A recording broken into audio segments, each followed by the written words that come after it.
Hey everyone. Let me make sure the sound is right before you know, get to it because, let me make sure. Okay, sound is right. Okay, because it's a lot. They had your girl working today with this episode, y'all. Hello, everyone. Your girl Tay here, and I'm bringing you another Let's Talk Wild, Naked and Afraid review and recap. Okay, make sure you guys like the stream. If you are replaying, thank you so much. For tuning in. I appreciate everyone that has left a comment on previous reviews. Shout out to y'all for engaging and just letting me know how you guys feel about the episode. Y'all already know I love your opinions. Okay. So we're gonna get into this episode because it's a lot. A lot. You guys see on the thumbnail, it is four of them. So yeah, this review and recap is a little late because honey, it was a lot. Okay, so let me do it how I want to do it. Yes, because I want to get into this stuff, honey, because it was a lot. So this is season 17, episode 2. There will be blood.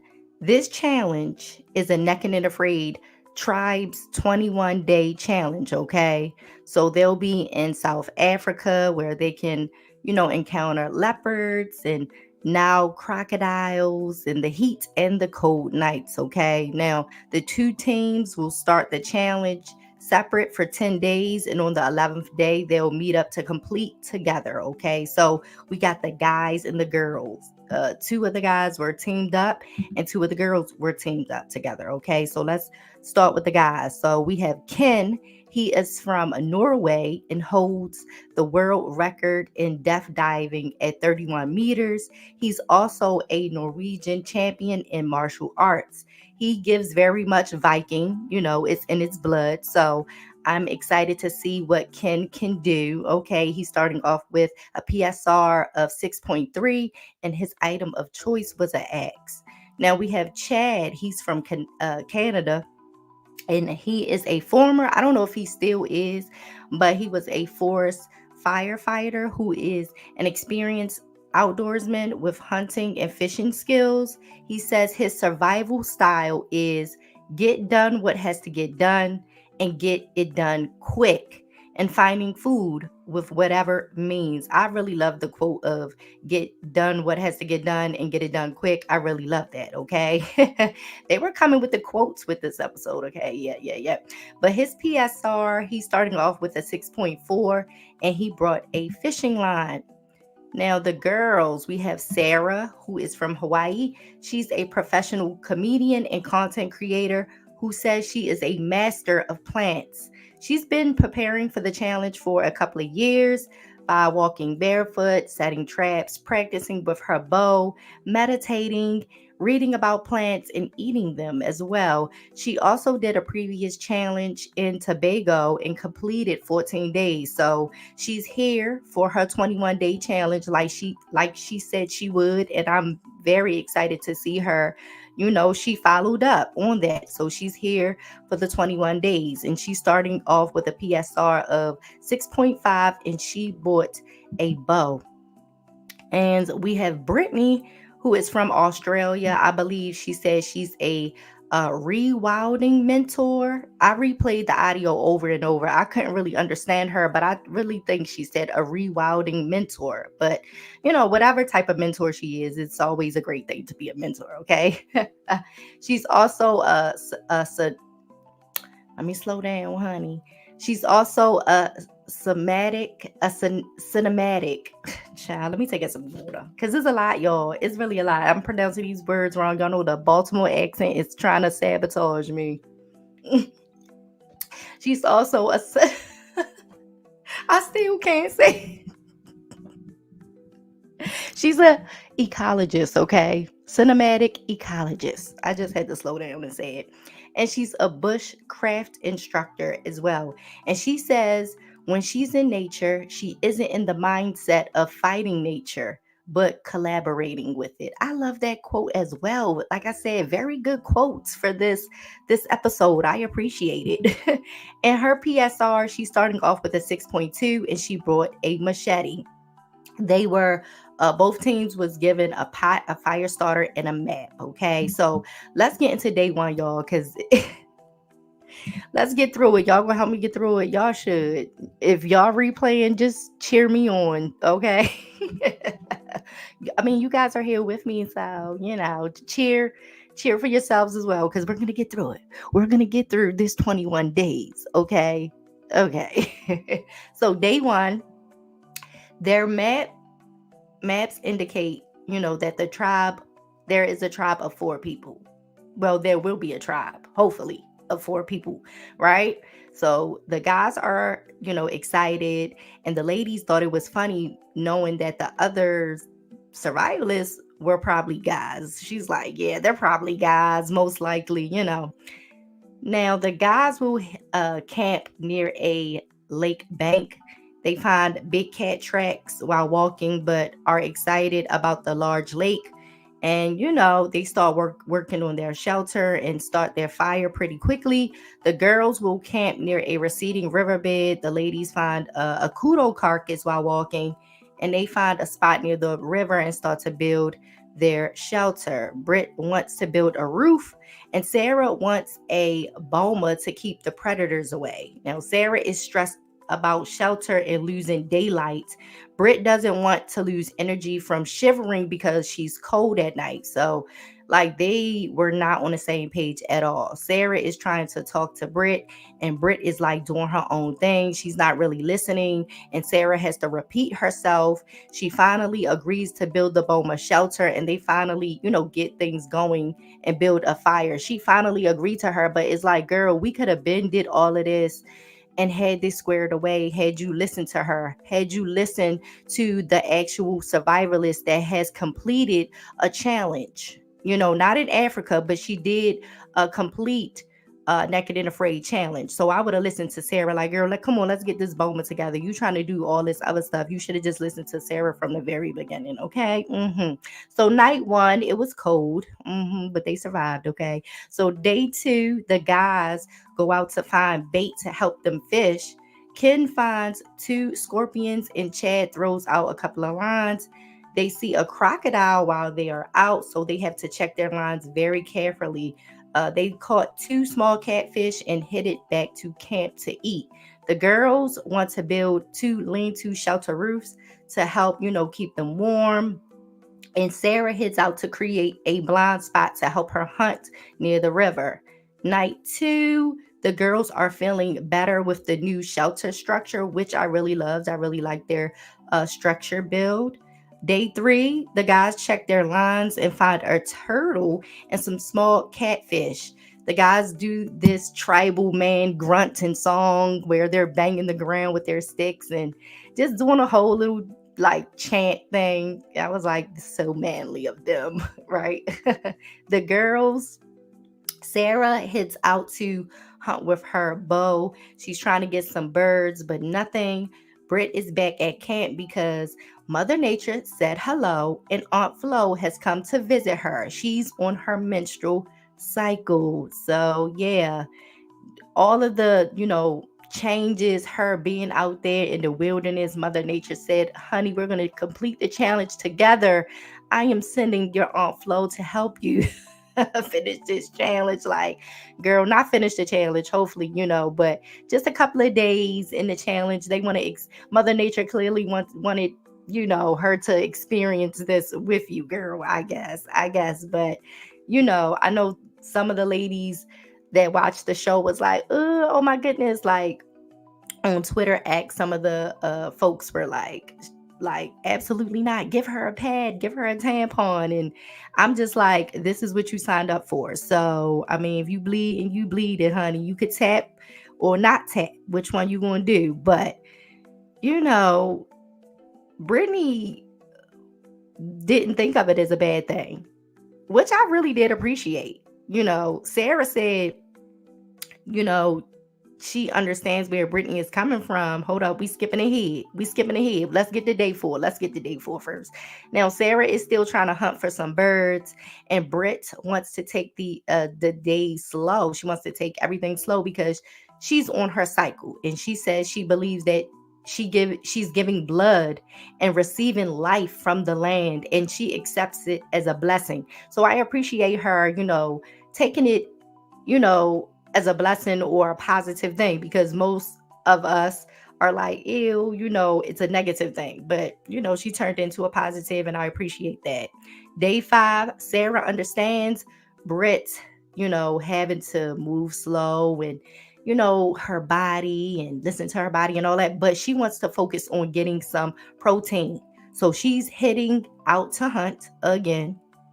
Britt is not feeling good, so she heads down to the water to wash. But the thing is, she's scaring the animals that could come down to drink. So Sara is sitting in the blind spot, and she hears her, and she's getting irritated because it's like, girl, I'm sitting here in this blind spot trying to hunt, and you're down washing and scaring the daggone animals that could come down that I could be trying to get for us to eat. You ain't doing too much, honey.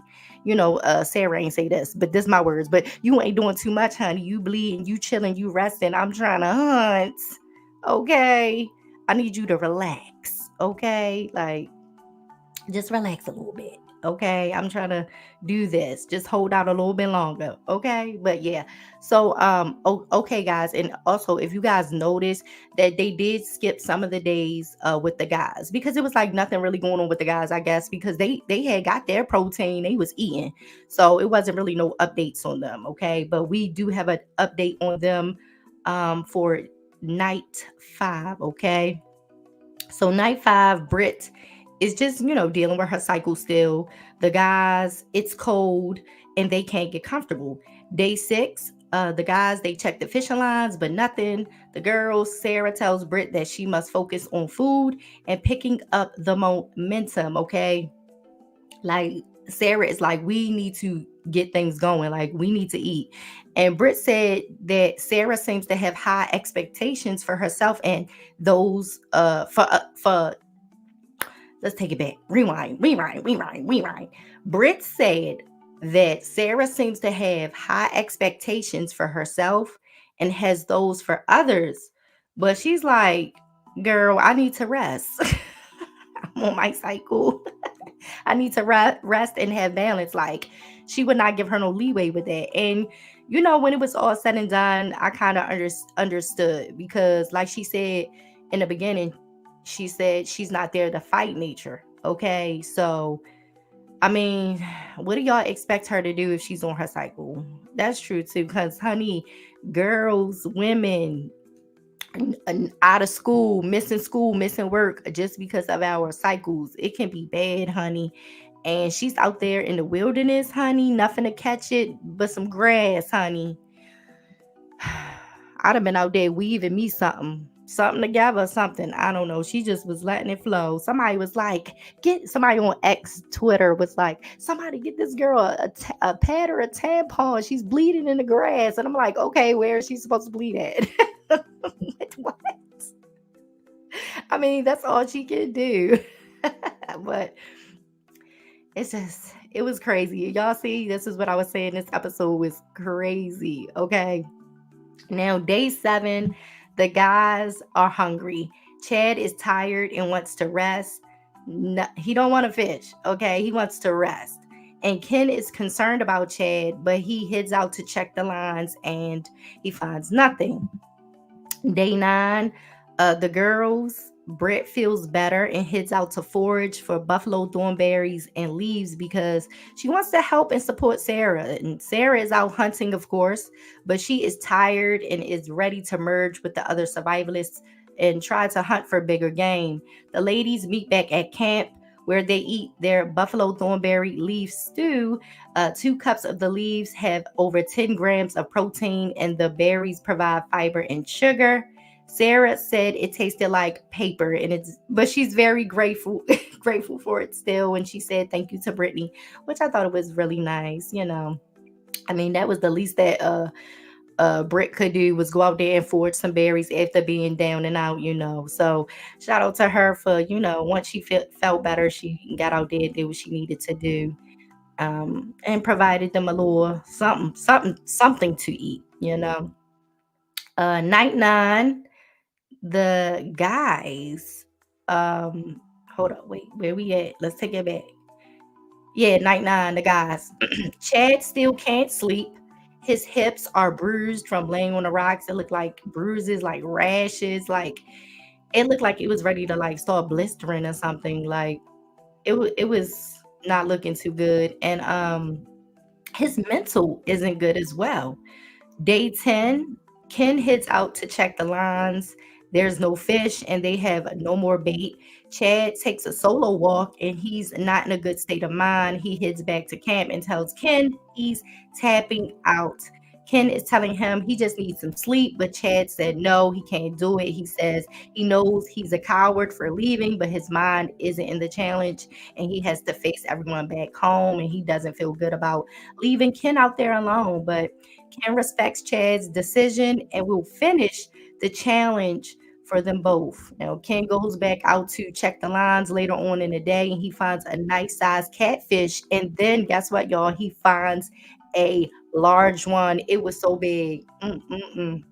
He released his inner victory Viking gal. It was so amazing. Like, I didn't even know he was going to have enough energy to do that, honey, but it was like, he ain't say Valhalla. He didn't say that, but he did a little yell like, "Woohoo!" Not what one of the. It was more like y'all know Nature Boy from wrestling. Woo! It was one of those, but it was more like Vikingish. Yeah, yeah, yeah. So he eats the smaller catfish and saves the large one for the other survivalists. For the girls when they merge, he wanted to come bearing gifts. Yes, I know that's right. I was like, yes, absolutely. The catfish that he ate contained about around, 300 calories, nearly one third of the calories of a whole chicken. So he ate enough protein, and I'm glad he saved the bigger one to share with the women. Now, the girls are preparing for the merge and they are making hats to protect them from the sun. Day 11, it's merge day. Kim puts the fish in the satchel that they give you to carry your items in the beginning of the challenge. And he put it in with some water to help keep it cool, while he's out there trekking to meet up with the ladies. Now, they have to go through the grassland to meet at a dry creek in the savannah. The ladies spot a Cape buffalo. They are one of the most deadly animals in Africa, but it moves along, and so does the ladies. Finally, they meet up. Ken tells them about Chad, and then he's like, "What have you guys been eating?" And they said buffalo berries. And he said, "Well, I bring tribute." And he pulls out the catfish. He did it so smooth, though, and the girls were like so excited. They have to walk from the dry creek bed to a watering hole to finish out the challenge.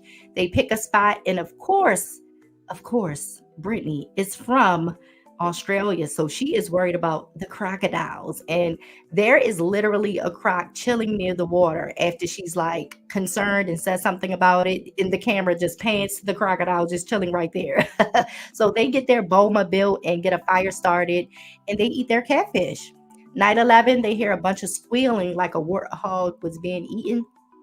Day 12, they eat their leftover catfish for breakfast. Ken wants to get the more protein and goes out to set the fishing lines, but has to be careful of the two crocs in the water. Now, the ladies believe they heard a leopard eating a warthog the night before, so they went to secure, the boma. So they start getting out some more stuff to secure it because they are like, no, absolutely not. We need to try to protect ourselves a little bit better than what we have been doing. Let's secure the boma a little bit better. So, yeah. Day 13, the ladies spot a huge Nile crocodile resting pretty close to their shelter. Day 14, Sarah heads out to build a blind spot to hunt, but nothing but crocodiles. Ken goes to check the lines and the bait is gone. It's been eaten. Day 15, the croc is near the shelter, and this time it's hissing at them, honey. Like, it's not playing any games with him. They're like, we're here. What about it? Day 16, more croc business. Sarah spots one while walking. Night 16, they hear the crocodiles splashing in and out the water near their shelter. And this time it was the closest it's been, okay? Like, it's getting pretty dangerous. Day 17, the croc is still near their shelter. And it's clear that it's plotting on them, like it's stalking them for sure. And Britt is not feeling well. She's dizzy and shaking. She gets emotional. It was like a lot going on. You got to deal with this, and then you got to worry about the croc not coming in trying to get you while you're napping. Like, it's a lot going on. Okay, day 18, Britt is at the point of collapsing and Ken has no energy and is fatigued. Sarah still hasn't been successful with hunting. Day 19, Sarah heads out to fish. She sees the croc, but she knows that, they need protein, like, and she's not giving up. And she goes out there to fish and she catches a turtle, so they have turtle stew for dinner. So that was a huge win for Sarah because she's been trying to hunt, hunt, hunt, hunt, hunt, and then she was like, you know what, I'm gonna put my bow down and I'm gonna try to fish. And she got something, so big win for Sarah. Day 21, extraction day. They hit out on a 4-mile trek through the thorny African bush to an airstrip where they will be picked up. They are weak, but after 4 hours, they finally make it, and a small plane comes down to extract them. So, yes, that was the episode, y'all. I want to give PSR updates and my thoughts on each survivalist before we get up out of here. So, Ken, Mr. Viking Man himself. His PSR went from a 6.3 to a 6.9. I agree with that. I would love to see him on an XL challenge for sure. In a different climate, I actually would love to see him in a cold environment challenge.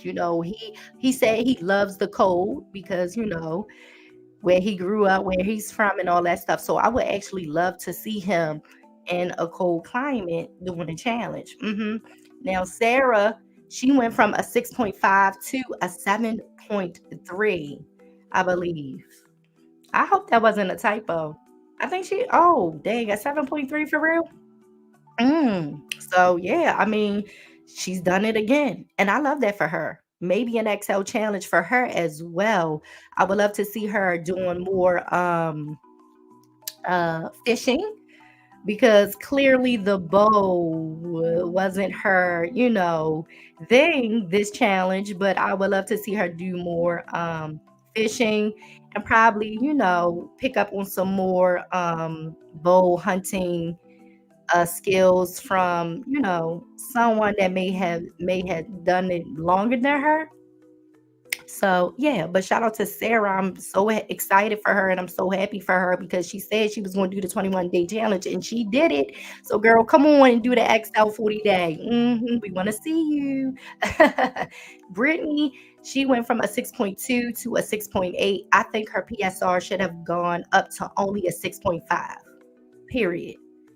And I think a lot of the fans would agree. Because I feel like, what did she do besides bond with nature and collect berries? Like, and that's no shade to her because it takes guts to go out there and complete the challenge. Just do it in general. But I just feel like, yeah, I don't think I don't. Yeah, I don't agree with that PSR. 6.2 to a 6.8, no. 6.2 to a 6.5, yes. Now, Chad, he went from a 6.4. Since he tapped, he went down to a 6.4, from a 6.4 to a 5.5. I don't think he was a coward for tapping. And if he ever sees this, I want him to know that he was brave enough to try the challenge and he was brave enough to know when he needed to go. And there's no shame in that.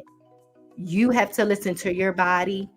And if your body is telling you to, okay, it's time to go, then it's time to go. And there's nothing wrong with that. He's very courageous. A forest firefighter? Come on. Come on. We don't think you're a coward, sir, at all. At all. Trust. The things you've done, I'm pretty sure, like, mm-mm. I'm pretty sure the people around you, sir, is very proud of you. I'm proud of you still, okay?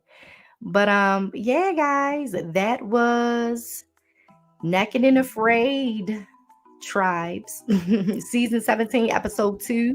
There will be blood. And I enjoyed this episode. It was cool. It was nice. Um, did they set the ball? Did they carry on the torch from the last episode? Because the last episode is, honey, that one was amazing. I think this one was okay. I would have really loved to see Ken and Sarah teamed up together. That would have been, great. I would have loved that. Um, but yeah, so I hope you guys enjoyed the episode. Enjoyed listening to the review and recap here at the Let's Talk Wild YouTube channel. Make sure you guys like the stream. Thank you for replaying. Subscribe to the YouTube channel. It's free. Support the channel. Leave a comment. Let me know how you guys feel. Who was your favorite survivalist this time around on this episode? Yeah, just let me know your thoughts on everything. I'll talk to you guys next Sunday for episode 3. Well, actually, it's the podcast. Our vacation week is up. Okay, so I'm back with the Let's Talk Wild podcast, available on all podcasting platforms and here on YouTube as well, every Thursday at 12 p.m. And I'll also be posting some celebrity animal interactions and celebrity pets. But yeah, I'll talk to you guys throughout the week. But if you guys are here for only Naked and Afraid, that's fine too. I'll talk to you guys next Sunday for episode 3. Make sure you guys love yourself, one another, your pets, and the animals. I'll talk to you guys next week. Bye.